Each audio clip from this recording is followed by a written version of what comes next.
ಪಂಚಮಸಾಲಿ ಕೇಸ್ನಲ್ಲಿ ರಾಜ್ಯ ಸರ್ಕಾರಕ್ಕೆ ಭಾರೀ ಹಿನ್ನಡೆ. ಪಂಚಮಸಾಲಿ ಸಮಾಜದ ಪ್ರತಿಭಟನೆಗಾರರ ಮೇಲೆ ಲಾಠಿ ಚಾರ್ಜ್ ಪ್ರಕರಣ ಸರ್ಕಾರ ಸಲ್ಲಿಸಿರುವಂತಹ ಮರು ಮೇಲ್ಮನವಿ ವಜಾ ಮಾಡಿರುವಂತಹ ಹೈಕೋರ್ಟ್ ದ್ವಿಸದಸ್ಯ ಪೀಠ.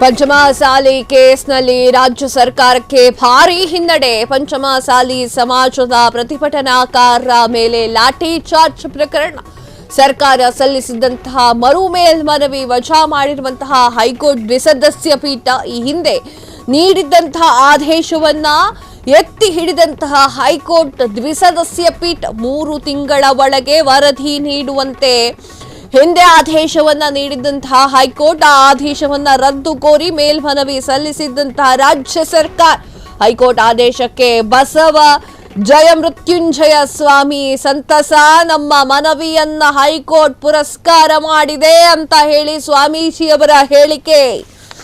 ಎಸ್ ವೀಕ್ಷಕರೇ, ಪಂಚಮಸಾಲಿ ಕೇಸ್ನಲ್ಲಿ ರಾಜ್ಯ ಸರ್ಕಾರಕ್ಕೆ ಭಾರೀ ಹಿನ್ನಡೆಯಾಗಿದೆ.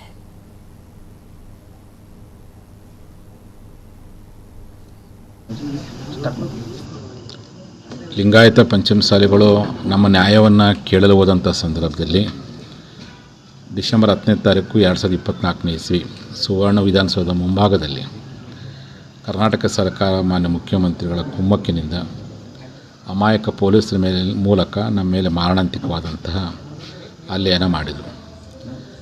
ಇದರ ವಿರುದ್ಧವಾಗಿ ನಮ್ಮ ಶಾಸಕರು ಅಧಿವೇಶನದಲ್ಲಿ ಧ್ವನಿ ಎತ್ತಿದರು. ಕೂಡಲೇ ಕಾನೂನುಬದ್ಧವಾಗಿ ನಮ್ಮ ಹೋರಾಟಗಾರ ಮೇಲೆ ಮಾಡಿರ್ತಕ್ಕಂಥ ಹಲ್ಲೆ ಅದು ಖಂಡನೀಯ. ಸರ್ಕಾರ ಕ್ಷಮಾಪಣೆ ಕೇಳಬೇಕು ಮತ್ತು ಅಂಥ ಅಧಿಕಾರಿಗಳನ್ನು ಸಸ್ಪೆಂಡ್ ಮಾಡಬೇಕು ಅಂತೇಳಿ ಯಾವುದೇ ಸ್ಪಂದನೆ ಸರ್ಕಾರ ಸಿಗಲಿಲ್ಲ. ನಾನು ಸತ್ಯಾಗ್ರಹ ಮಾಡಿದೆ, ಆದರೂ ಯಾವುದೇ ಸ್ಪಂದನೆ ಸಿಗಲಿಲ್ಲ. ನಮ್ಮ ವಕೀಲರ ಪರಿಷತ್ನವರು ಹೈಕೋರ್ಟ್ನ ಮೊರೆ ಹೋಗಿದ್ದರು.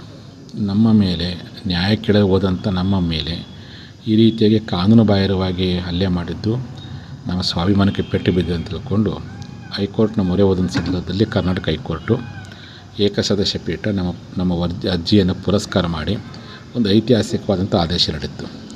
3 ತಿಂಗಳೊಳಗಾಗೇ ನ್ಯಾಯಮೂರ್ತಿಗಳ ನೇತೃತ್ವದಲ್ಲಿ ತನಿಖೆ ಆಗಬೇಕು, ವರದಿ ಬರಬೇಕು ಅಂತೇಳಿ. ಆದರೆ ಕರ್ನಾಟಕ ಸರ್ಕಾರ ಹೈಕೋರ್ಟ್ನ ಆದೇಶವನ್ನು ಪಾಲಿಸಬೇಕಾಗಿದೆ, ಅದು ಕರ್ತವ್ಯ, ಅದನ್ನು ಪಾಲಿಸಲಿಲ್ಲ. ಮತ್ತೆ ಆದೇಶವನ್ನು ವಜಾ ಮಾಡಬೇಕು ಅಂಥೇಳಿ ವಿಭಾಗೀಯ ಪೀಠಕ್ಕೆ ಮೇಲ್ಮನವಿಯನ್ನು ಸಲ್ಲಿಸಿದರು. ಮೇಲ್ಮನವಿಯನ್ನು ವಿಚಾರಣೆ ಮಾಡಿದ ಕರ್ನಾಟಕದ ಘನ ಉಚ್ಚ ನ್ಯಾಯಾಲಯವು ಇಂದು ಗುರುಪೂರ್ಣಿಮೆ ಶುಭ ದಿವಸದಂದು ಸಂಪೂರ್ಣವಾಗಿರ್ತಕ್ಕಂಥ ವಿಚಾರಣೆ ಮಾಡಿ ಹಿಂದೆ ಏನು ಹೈಕೋರ್ಟ್ ಆದೇಶ ಮಾಡಿತ್ತು ಅದೇ ಆದೇಶವನ್ನು ಎತ್ತಿ ಹಿಡಿದು ಇವತ್ತು ನಮ್ಮ ಹೋರಾಟಗಾರರ ಪರವಾಗಿ ನಮ್ಮ ಅರ್ಜಿಯನ್ನು ಪುರಸ್ಕಾರ ಮಾಡಿದೆ. ಸರ್ಕಾರ ಸಲ್ಲಿಸಿರ್ತಕ್ಕಂಥ ಅರ್ಜಿಯನ್ನು ವಜಾ ಮಾಡಿ ನಮ್ಮ ಹೋರಾಟಕ್ಕೆ ಎಲ್ಲೇ ಒಂದು ಕಡೆ ಒಂದು ಶುಭ ಸಂದೇಶವನ್ನು ನೀಡಿದೆ. ಹಾಗಾಗಿ ಹೈಕೋರ್ಟಿಗೂ ಮತ್ತು ವಕೀಲರ ಪರಿಷತ್ತಿಗೂ ನಾನು ಈ ಮೂಲಕವಾಗಿ ಅಭಿನಂದನೆ ಸಲ್ಲಿಸ್ತೀನಿ. ನಮ್ಮ ಮುಖ್ಯಮಂತ್ರಿಗಳು ಈ ರೀತಿಯಾಗಿ ವಿಳಂಬವನ್ನು ಮಾತಾಡ್ತೇನೆ. ಕ್ಷಣ ಕ್ಷಣದ ಸುದ್ದಿಗಳಿಗಾಗಿ ಫ್ರೀಡಂ ಟಿವಿ ಸಬ್ಸ್ಕ್ರೈಬ್ ಮಾಡಿ, ಲೈಕ್ ಮಾಡಿ ಹಾಗೂ ಫಾಲೋ ಮಾಡಿ. ಹೊಸ ಸುದ್ದಿಗಳ ನೋಟಿಫಿಕೇಶನ್ಗಾಗಿ ಬೆಲ್ ಐಕಾನ್ ಮೇಲೆ ಕ್ಲಿಕ್ ಮಾಡಿ.